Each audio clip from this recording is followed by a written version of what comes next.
Mirë se erdhe në botën ku askush nuk është i pafajshëm. Sekrete shqiptare, vendi ku rrëfimet më të thella, më të ndaluara dhe më të pathëna të shqiptarëve marrin zë. Na bëni subscribe për histori të ndryshme.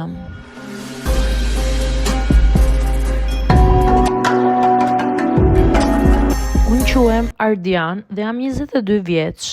Që kur kam qenë i vogël, kam dëgjuar vazhdimisht të njëjtën fjali nga njerëzit përreth meje.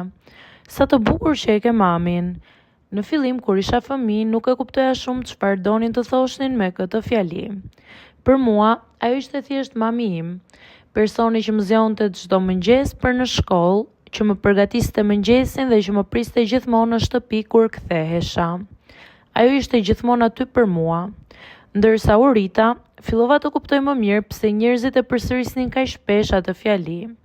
Mamaja ime është 42 vjeçe dhe gjithmonë ka pasur një elegancë shumë të veçantë. Nuk është vetëm pamja fizike, është mënyra si vishet, si sillet dhe si flet me njerëzit.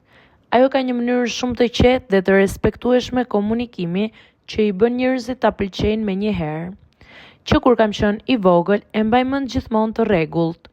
Edhe kur dilte thjesht për të bërë pazar apo për të shkuar në punë, ajo gjithmonë dukej elegante. Shpesh njerëzit në lagje e përshëndesnin me shumë respekt. Përshëndetje zonjë, si jeni sot? Gjithmonë dukeni shumë mirë, i thoshin.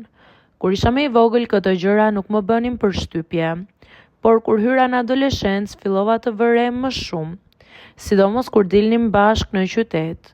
Shpesh ndodhte që njerëzit ta shikonin për një moment më gjatë se zakonisht.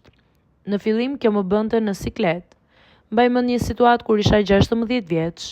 Kisha dalë me disa shokë dhe rastësisht kaluam pranë një kafeneje ku ishte ulur mamaja ime me shoqen e saj. Shokët e mi e pan dhe njëri prej tyre më tha me humor: "A është ajo mamaja jote? Seriozisht? Duket shumë e re." Ata po bënin shaka, por unë nuk dija si të reagoja. Në atë moshë ndihesha në siklet kur njerëzit flisnin kaq shumë për mamin tim. Me kalimin e viteve fillova të shoh ndryshe gjithë këtë situatë. Mamaja ime nuk është vetëm një gruaj që njerëzit e vënë re për pamjen. Ajo është një person shumë i mirë dhe shumë i përkushtuar ndaj familjes. Ka punuar për shumë vite në një zyrë dhe gjithmonë është kujdesur që në shtëpi të mos na mungojë asgjë.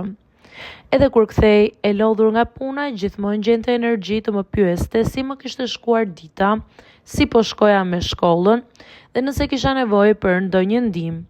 Një nga gjërat që më ka bërë gjithmonë përshtypje te ajo është mënyra si sillet me njerëzit. Ajo është gjithmonë e sjellshme edhe me njerëz që nuk i njeh mirë. Përpiqet të jetë respektuese dhe e qetë. Ndoshta kjo është arsyeja pse njerëzit e pëlqejnë aq shumë. Një ditë po pinim kafe bashkë në një lokal pranë qendrës së qytetit. Po bisedonim për gjëra të zakonshme kur kamarieri erdhi për të na sjellë porosin. Ai i tha mamit me shumë respekt: "Zonjë, duhet ta them që keni një stil shumë elegant." Mamaja ime buzëqeshi dhe e falenderoi thjesht. Pasi ai u largua, unë qesha dhe i thash: "Mami duket sikur gjithmonë merr komplimente."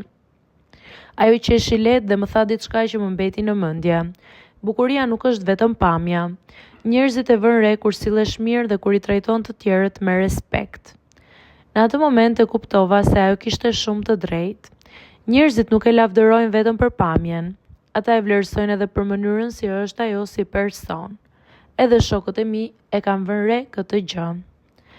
"Ardi, mamaja jote është shumë e mirë me njerëzit. Nuk është çudi që të gjithë e vlerësojnë", më thonë ata.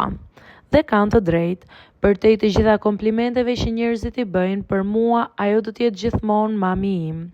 Personi që më ka rritur, më ka mësuar shumë gjëra për jetën dhe që gjithmonë më ka mbështetur në çdo moment. Personi që unë e dua më së shumti. Dhe sa herë dëgjoj këto komplimenta nga njerëzit, buzëqesh. E di që ata nuk po flasin vetëm për pamjen, po flasin për mënyrën si ajo është si njeri, dhe për mua kjo është gjëja më e rëndësishme.